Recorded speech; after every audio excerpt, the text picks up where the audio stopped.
અંજનનો અભ્યાસખંડ જોવા જેવો છે.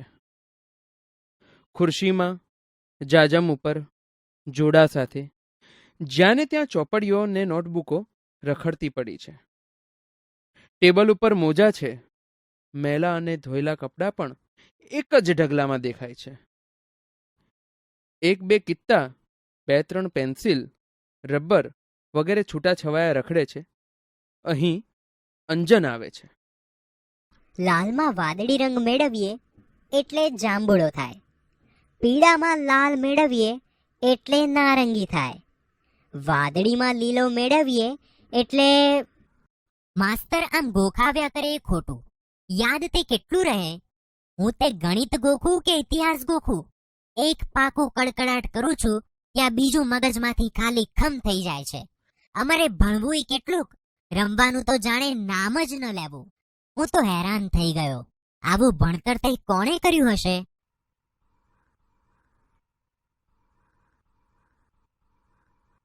આ બરાબર ઉપાય છે. એકવાર આ લાલ ડાઘમાં ભૂરી શાહી ભેળવું એટલે પછી કોઈ દાડો નહીં ભૂલાય કે લાલ રંગમાં વાદળી રંગ ભેળવ્યાથી કયો રંગ ઉત્પન્ન થાય છે. બરાબર, જાંબુડો. જાંબુડો. પણ પીળા રંગનું શું થશે?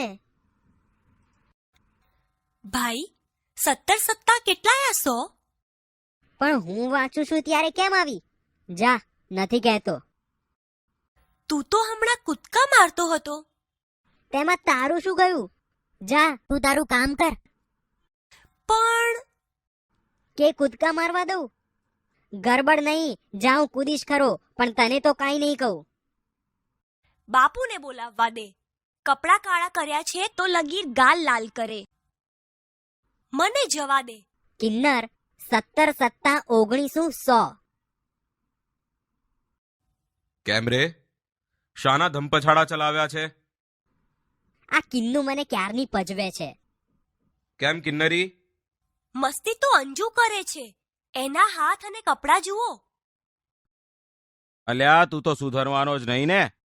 રોજ ને રોજ તારી સામે ફરિયાદ હોવાની. એક દી બારીના કાચ ભાંગે છે તો બીજે દી દવાની બાટલી ફોડે છે. આજે શાહી ઢોળી કપડાં બગાડ્યા, આખા ઘરમાં ડાઘા પાડ્યા.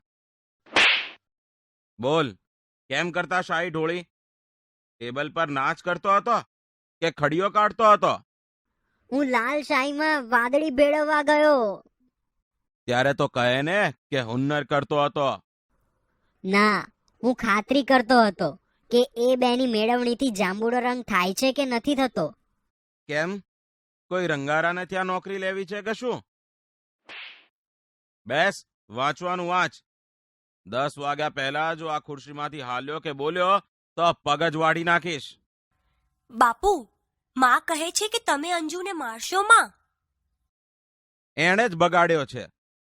તદ્દન રેઢિયાળ છોકરો થઈ ગયો છે.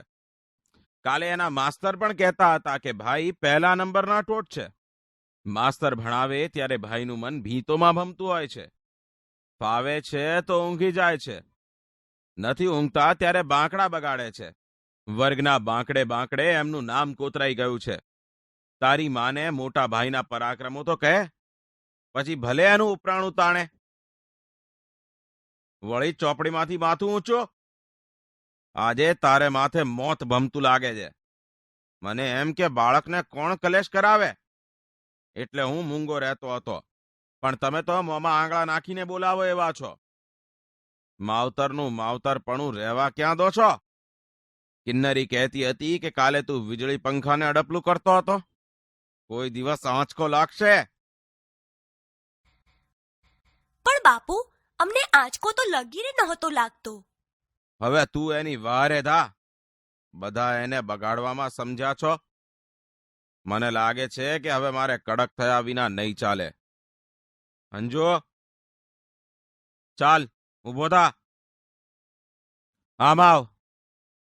તારે તોફાન કરવું હોય તો તારે મોસાળ પાછો ચાલ્યો જા. અહીં તો ભણવાનું ભણવાનું ને ભણવાનું. મસ્તી કરી છે તો માર્યા વગર નહીં મૂકું. આજથી બધું બંધ છે. પૈડું, ભમરડા, લખોટા મને સોંપી દે. સાયકલ પર બેઠો છે તો તારી વાત તું જાણ્યો. ચાલ, બધું બહાર કાઢ. લખોટા ક્યાં? ખોવાઈ ગયા. કે મોટા ભા થઈને કોઈને દઈ દીધા? બીજું શું શું છે? કશું નથી. જોવા દે. કેમ અંજુભાઈ, આનું શું કામ પડ્યું હતું? એકાદ મગજમાં ખોડ એટલે ચસકી ન જાય. બોલતો કેમ નથી? મોંમાં મગ ભર્યા છે? હથોડી કેમ લીધી હતી? આ ખુરશીના પાયા જરા ઢીલા થઈ ગયા હતા તે તું સમા કરવાનો હતો કેમ? સુથારને ઘરે અવતાર લેવો હતો ને? આવો દોઢ ડાયો તું ક્યાં લગી રહીશ? મારે તો તારા નામનો કેટલો કકળાટ કરવો. અંજુ ચાલ, માં બોલાવે છે. જા, એની સોડમાં સંતા. બાળકોના ભવિષ્ય એમની માતાઓ જ રગદોળે છે. પ્રભુ પ્રભુ. માંદલો અંજન પથારીમાં પડ્યો છે. એનો પ્રફુલ્લ ચહેરો પીળો પડી ગયો છે. આંખોનું તેજ જરા હણાયું લાગે છે. એની પડખે ઈસ ઉપર કિન્નરી બેઠી છે. અંજનના કપાળ પર, માથા પર, હૃદય પર એ પોતાનો સુવાળો હાથ ફેરવતી તાકી તાકીને અંજન સામું જોતી હોય છે.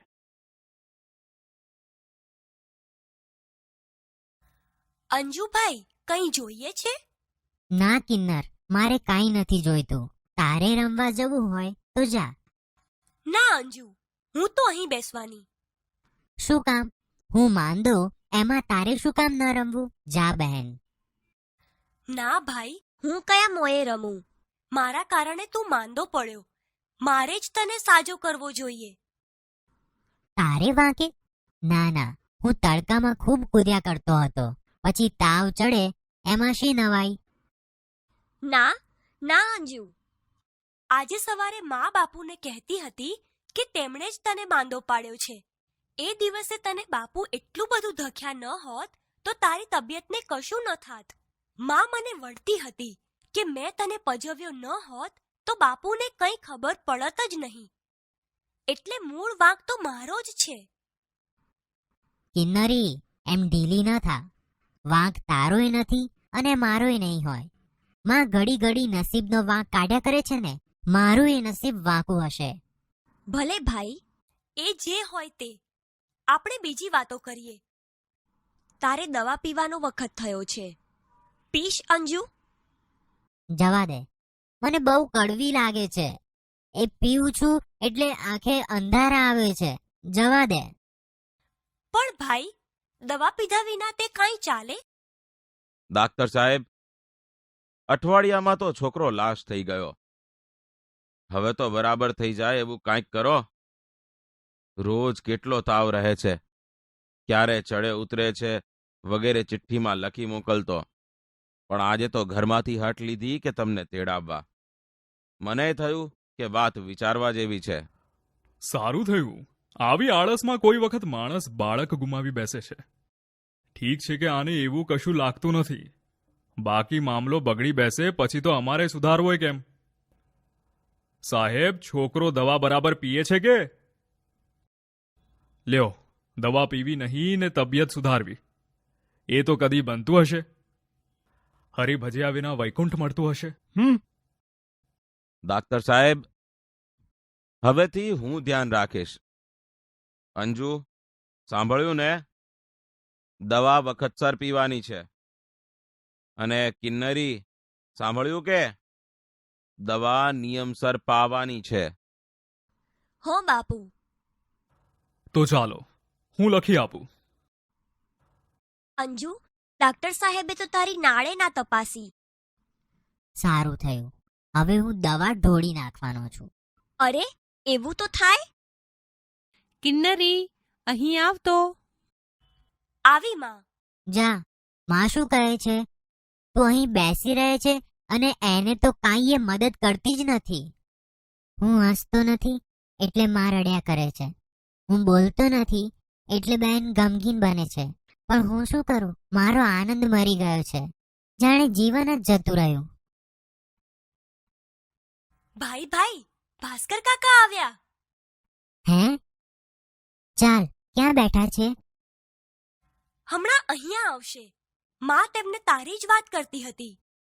એમની પેટીમાં તો શાંશા રમકડા લાવ્યા છે, જાણે રાત ને દિવસ રમ્યા જ કરીએ. માસ્તર કાકા ભલે આવ્યા, ભલે રમકડા લાવ્યા, પણ એમને ક્યાં ખબર છે કે બાપુએ એની બંધી કરી છે. તું જોજે તો ખરો, તેઓ બાપુને કહી દેવાના છે કે આપણને કદી વઢે નહીં, મારે નહીં, પણ બસ રમવા જ દે. હું અહીં આવી ત્યારે તેઓ માને એમ જ કહેતા હતા. તો સાચું કહે છે કિન્નર? અરે તો બીજું જોઈતું તો શું? ઉલ્લાસભર્યો અંજન કિન્નરીને બાજી પડે છે. તેઓની નજરે પડે એ પહેલા ભાસ્કરરાય નિખિલરાયને લઈ ચાલ્યા જાય છે. નિખિલરાય અને ભાસ્કરરાય સુશોભિત એવા દીવાનખાનામાં આવે છે. નિખિલરાય આરામ ખુરશીમાં અદ્ધર બેસે છે. ભાસ્કરરાય ઝૂલતી ખુરશીમાં હીંચે છે. જોયું ને નિખિલભાઈ, એટલી વારમાં અંજન કેટલો ખુશ મિજાજમાં આવી ગયો. એને તમારી બીકનો તાવ આવતો હશે. ભાસ્કરભાઈ, તમે મને ખોટો દોષ દો છો. અંજુના લક્ષણ તમે જાણતા નથી. મહિના દાડા પહેલા એ કોલસાનો એક મોટો કકડો લઈ એનો ભૂક્કો કરતો હતો. શા વાસ્તે? મેં પૂછ્યું ત્યારે કહે કે કોલસામાંથી સાકર બને છે. એવું તેણે વાંચ્યું છે એટલે એ એમાંથી સાકર શોધતો હતો. આવું એકવાર નથી બન્યું. નિત્ય નવા હુન્નર. કેટલા કહું, મારે તે ક્યાં સુધી આંખ આડા કાન કરવા? એમાં ભણવાનું તો નામ જ ન મળે. એ નકામા થોથા જડે તો એની પાછળ ઉજાગરા કરે. ભાઈ, તમારી ભૂલ થાય છે. ભણવાની ચોપડીઓ મોઢે કરનારાઓએ પણ એમનું કેટલું દળદર ફીટાડ્યું. એવાય ચોટે ચોટે રજડે છે. આપણા વર્ગમાં કાયમ પહેલા 5ની અંદર નામ રાખનાર રાજારામને મહિને માંડ 35 રૂપરડી મળે છે. પેલા છેલ્લે બાંકડે પડી રહેનાર રામલાલે લોખંડના ધંધામાં બંગલો બંધાવ્યો છે. બધું આપણી આંખ આગળ છે. એટલે મારે એને લોઢાના કારખાનામાં મોકલવું એમ? ગુસ્સે ના થશો, પણ હું માનું છું કે અંજનમાં બુદ્ધિ છે, શક્તિ છે.